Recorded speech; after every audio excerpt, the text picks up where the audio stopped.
Sir ఇప్పుడు లోకేష్ గారి భవిష్యత్తు ఎలా ఉంటే బాగుంటుందని మీరు భావిస్తున్నారు? ఆయనలో నచ్చే అంశాలు ఏంటి మీకు? ఆయన ఈరోజు లోకేష్ గారు ఈరోజు తెలుగుదేశం పార్టీలో ఒక సిస్టాన్ని ఇంప్లిమెంట్ చేసి 60 లక్షల మంది కార్యకర్తలను పెట్టి ఎన్రోల్ చేసి 60 లక్షల మంది కుటుంబాలకు కూడా ఏవైనా సరే ఇన్సూరెన్స్ సిస్టమ్ మొట్టమొదట పెట్టింది నారా లోకేష్ గారు. పార్టీలో ఇన్సూరెన్స్ కార్యకర్తలకు పెట్టి కార్యకర్తలు ఎవరైనా ప్రమాదవశాత్తు ఇదైనా చనిపోయి అదేవిధంగా యోగాలంలో పార్టీకి కూడా మంచి మైలేజ్ వచ్చింది. తెలుగుదేశం పార్టీకి యోగాలం పాదయాత్ర చేయడంలో మరి పార్టీకి వెన్నెముగ్గా ఆయన కూడా మరి బ్రహ్మాండంగా పనిచేస్తా ఉన్నారు. సార్ చాలామంది ప్రజల్లోని ఒక డౌట్ అయితే ఉందండి. యువగలం పాదయాత్రతో లోకేష్ గారు మొత్తం ఆల్మోస్ట్ చాలా ఎక్కువ కిలోమీటర్లు తిరిగారు, కొన్ని వేల కిలోమీటర్లు, దగ్గర 2500 3000 నాకు ఐడియా 3000 చిల్లర కిలోమీటర్లు తిరిగారు. నేను ఆయన యువగలాన్ని నేను కూడా చూశాను, చాలా బాగా జరిగింది, గొప్పగా జరిగింది. మీ అభిమానులు జనసేన వాళ్ళు అందరూ బాగా కోఆర్డినేట్ చేసుకున్నారు, బాగా జరిగింది. కానీ ఆయన ఎలక్షన్ ప్రచారానికి సంబంధించి పక్కన పెట్టారు, ఆయన చేత ఎక్కువ ప్రచారం చేయించలేదు అనే ఒక మాట అయితే ఉందండి. పక్కన పెట్టడం కరెక్ట్ కాదు, కానీ ఆయన కూడా వెళ్ళారు కదా అటు నార్త్ రాయలసీమ అది వెళ్ళారు. ఆయన కాన్స్టిట్యున్సీ మీద కొంచెం కాన్సన్ట్రేషన్ ఎక్కువ చేశారు. అంటే ఆయన ఎలాగైనా ఓడించాలని చెప్పి అవతల వాళ్ళు ప్రయత్నించడం వల్ల ఆయన ఎక్కువ అక్కడే కన్ఫైన్ అయిపోవాల్సి వచ్చిందండి ఆ నియోజకవర్గం. అలాగనే ఏం కాదు, ఆయన కాన్స్టిట్యున్సీ కొంచెం టైం స్పెండ్ చేశారు, అదేవిధంగా పార్టీ ఆఫీస్లో వర్క్ చేశారు. సార్ పవన్ కళ్యాణ్ గారి విషయంలో అంటే మీరు ఒక మాట మొన్న ఎక్కడో అన్నారు, ఏదో ఒక సందర్భంలో ఆయన మీకు దాహం వేస్తుందని చెప్పి ఆయన వెళ్ళి వాటర్ బాటిల్ తీసుకుని వచ్చారు సంథింగ్ ఏదో అని ఒక మాట అన్నారు. ఏంటి సార్ అది సిచ్యుయేషన్? అంటే అది తప్పుగా మీరు చెప్పకూడదు, సంస్కారం. అదే అందుకే అటువంటి వ్యక్తి దగ్గర కొంచెం నేర్చుకోవాల్సిన అవసరం. నేను ఆయన సంస్కారాన్ని చెప్తున్నాను, పాజిటివ్ వేలో చెప్తున్నాను, అడుగుతున్నాను. ఆయన కమ్యూనిస్ట్ భావాలు ఉన్న వ్యక్తి. అవును, మనం ఒకరికి పని చెప్పాలని చూస్తాం. పవన్ కళ్యాణ్ గారు ఇంకొకరికి పని చెప్పడానికి చూడడం, ఆయన పని ఆయన చేసుకోవాలని చూస్తారు. అంటే ఇప్పుడు ఎంత వయసు వచ్చినా మనం జర్నీ చేసే విధానంలో కలిసి మిత్రుల వలన కొన్ని మంచి ఆలోచనలు మంచి పనులు నేర్చుకోవాల్సిన ఆవశ్యకత కూడా ఉంది. ఎందుకంటే ఈ రోజు వరకు కూడా మనం 100% స్టూడెంట్ కాదు, పాస్ అయిన స్టూడెంట్ కాదు. అంటే ఇప్పుడు ఈవేళ మిమ్మల్ని కలిసాం, మీ దగ్గర మంచి ఏదన్నా ఉన్నప్పుడు నేను దాన్ని రిసీవ్ చేసుకోవాలని అవసరం ఉంది. నేను పవన్ కళ్యాణ్ గారిని కలిశాను, నాకు ఆయన దాంట్లో కొన్ని విషయాలు నచ్చినాయి, నేను చాలా సిగ్గుపడ్డాను ఆ టైంలో. నచ్చిన ఇదే మీరు అడిగిన క్వశ్చన్కే చెప్తున్నాను. మంచినీళ్ళు మీరు అన్నారు చూసారా, ఆ ఇచ్చిన విధానంలో నేను చాలా సైఫీలే. ఆయన జనరల్గా నేను కొంచెం అనీజీగా ఉంటే ఇలా చూసారు, గబుకుని ఆయన ఐడెంటిఫై చేసి ఇచ్చారు. ఆయన వెళ్ళి స్వయంగా తీసుకుని వచ్చి ఇచ్చారు. అంటే అది గొప్పని అన్న సంస్కారం, అది ఆయన యొక్క సంస్కారం, అది ఆయన యొక్క వ్యక్తిత్వం, ఆయన యొక్క బిహేవియర్. అది నేనే కాదు ఎవరన్నా, ఆయన సిస్టమ్ అది. ఓకే, మనం ఏం చేస్తాం, ఎవరినో పిలుస్తామంటాం. నేను ఇప్పుడు ఆ సిస్టంలో పోయాను, నేను ప్రశ్నించుకున్నాను ఆయన స్థాయి ఏంటి, ఆయన ఏంటి, ఆయన ప్రవర్తన ఏంటి, మనం నేర్చుకోవాల్సిన విషయం అది. నేర్చుకున్నాం. మీకు బాలయ్య గారి సినిమాలు బాగా ఇష్టమా, పవన్ కళ్యాణ్ గారి సినిమాలు బాగా ఇష్టమా? సినిమాలు ఎక్కువ చూడండి. ఏదైనా హిట్ అంటే గబ్బర్ సింగ్ చూశాను 2 సార్లు. హిట్ సినిమాలు అంటే చూస్తుంటాం అంతే. ఎప్పుడు సినిమాకి వెళ్ళడం కూడా ఇబ్బందే కదా మాకు. కానీ ఎప్పుడో అంటే ఇంకా ఫ్యామిలీతో వెళ్ళాల్సి రావచ్చు కదండి అందరూ సరదాగా కొన్నిసార్లు. సార్ అలాంటి సమయం దొరుకుతుందా సార్ మీ రాజకీయ నాయకులు? లేకపోతే మీకు కష్టం, మీరు ఎలా బ్యాలెన్స్ చేస్తారు సార్? అంటే యాక్చువల్గా నాయకులు అనగానే ప్రజలకు ఎప్పుడూ అందుబాటులో 24/7 అందుబాటులో ఉండాలి. అందుబాటులో అంటే ఎంత మంచి చేసినా ఒక్కసారి అందుబాటులో లేకపోతే వాడు తిడతాడు అవతలవాడు, నాకు పలానా నాయకుడు పలానా పని చేయలేదనో లేకపోతే నాకు అందుబాటులో లేడనో ఏదేదో రకరకాలుగా. అంటే ఎంత మంచి చేసినా ఒక చిన్న పొరపాటు జరిగితే అది బ్యాడ్ అయిపోద్ది. సో ఇలాంటి దాన్ని ఎలా బ్యాలెన్స్ చేస్తూ ఉంటారు మీరు? గత 20 ఏళ్ళగా 22 ఏళ్ళగా ఎలా బ్యాలెన్స్ చేస్తున్నారు? అంటే ఎలాగా అంటే ఫ్యామిలీకి సమయం కేటాయిస్తూ జనాన్ని సమన్వయపరుస్తూ కార్యకర్తలకి సమన్వయం చేస్తారు. ఫ్యామిలీ కంటే జనాలకి ప్రిఫరెన్స్ ఎక్కువ ఇస్తాం. మీకు తెలియదు ఏముందండి, కొంచెంసేపు భార్య దగ్గర కొంచెం లవ్లీగా 2 కౌలు చెప్తే వాళ్ళు మళ్ళీ వారం రోజులు మన జోలికి రారు, అంతే కదా. అర్థం చేసుకోమంటే అయిపోయి. ప్రతి మగవాళ్ళు మీలాగుంటే ఏ స్థాయి లీడర్ అన్నా పొలిటికల్గా ఉన్నప్పుడు అర్థం చేసుకోమని భార్యని రిక్వెస్ట్ చేసుకోవాల్సిందే, అందులో తేడా లేదు.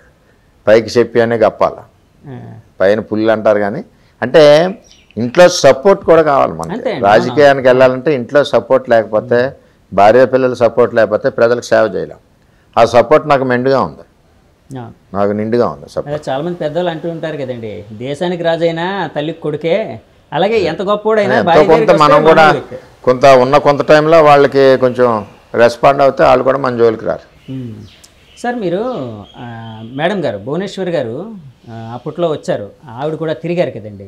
సో ఆవిడ యాక్చువల్గా అంతకుముందు ఎప్పుడు రాజకీయాల్లో ప్రత్యక్షంగా పాల్గొలేదు, కానీ చంద్రబాబు గారు జైలు ఉదంతం తర్వాత ఆవిడ జనంలోకి రావడం, జనంతో మమేకం అవడం, అంటే మీ పార్టీ విధానాలను బయటికి తీసుకుని వెళ్ళడం, అక్కడ చంద్రబాబు గారు ఉదంతంలో చనిపోయినా లేకపోతే అందులో వాళ్ళకి ఎవరైతే సఫర్ అయ్యారో వాళ్ళందరికీ హెల్ప్ చేయడం ఇలాంటివన్నీ చేశారు కదండి. మేడం గారిని అంటే భువనేశ్వర్ గారిని చూడగానే మీకు ఏమనిపించింది, ఆమె ఆలోచన విధానం అంతా చూసి ఏమనిపించిందండి? ఆవిడ మాకు తల్లి సమానులు. తల్లికి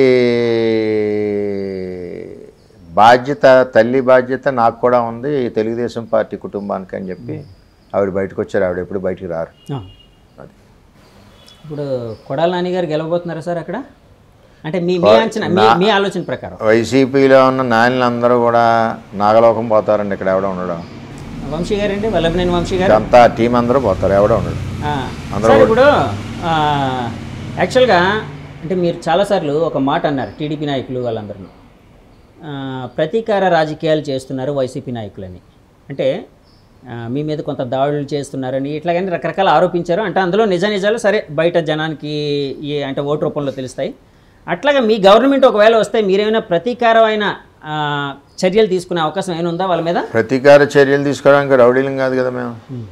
చట్టరీత్యా చట్టాన్ని డీవియేట్ చేసి నువ్వు తప్పు ఏమైనా చేసినా ఆఫీస్ రావనంటే రాజకీయ నాయకుడైనా కేసుని రీఓపెన్ చేసి అవతల వ్యక్తి ఏదైతే న్యాయం జరగకుండా నష్టపోయాడో అతను న్యాయం జరిగేలాగా ప్రభుత్వం ముందుకెళ్తుంది. అంతే, చట్టానికి లోబడి ఉంటుంది ఏదన్నా. మీరు గంజాయి అమ్మారు, క్యాసినో క్లబ్ నడిపారు, ఇది క్లబ్ కాదు, ఇది మన ఇది మామూలుగా ఏదో అభిషేకం పూజ పెట్టుకున్నామని చెప్పి రిపోర్ట్ రాశారు పోలీసులు, మీకు కేసు నుంచి పక్క పెట్టారు.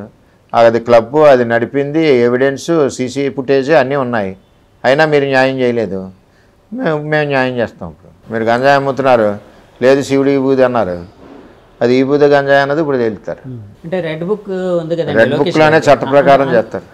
అదే కూడా చట్ట ప్రకారం సార్. చట్ట ప్రకారం. ఇప్పుడు జగన్మోహన్ రెడ్డి గారిలో మంచి విషయాలు ఏమైనా చెప్పాలంటే ఏం చెప్తారు సార్? మీకు నచ్చిన విషయాలు ఏమైనా ఉన్నాయా? మంచి విషయాలు మీకు నచ్చిన? జగన్మోహన్ రెడ్డి గారి నాకు మంచి విషయాలు ఏమున్నాయి? 50 కేసులు తెచ్చుకోవాలా మంచి నచ్చాలంటే.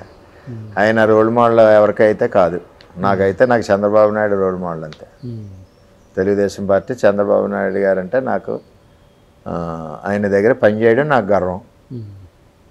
ఈ కొద్ది కాలంలో పవన్ కళ్యాణ్ గారి దగ్గర కూడా గర్వంగానే ఉంది, చాలా లవ్లీగా ఉంది, ఫ్రెండ్లీగా ఉంది. ఈ మధ్య ఎలక్షన్ తర్వాత మాట్లాడుకున్నారు సార్ మీరు పవన్ కళ్యాణ్ గారు? లేదు, తర్వాత కలవలేదు. ఆయన వర్క్లో ఆయన బిజీగా ఉన్నారు. ఓకే, రేపు వస్తారు కదండి? రారు, నా ఉద్దేశంలో రారు. ఆయన హెడ్ ఆఫీస్లో ఉండాలి కదా, రాష్ట్ర పార్టీ ప్రెసిడెంట్ అయినప్పుడు. సార్ ఇప్పుడు పవన్ కళ్యాణ్ గారు అండ్ వర్మ గారి మైత్రి బంధం పిఠాపురంకి ఏ విధంగా ఉపయోగపడబోతుంది? ఫుల్ అభివృద్ధి పదంలో దూసుకుపోద్ది.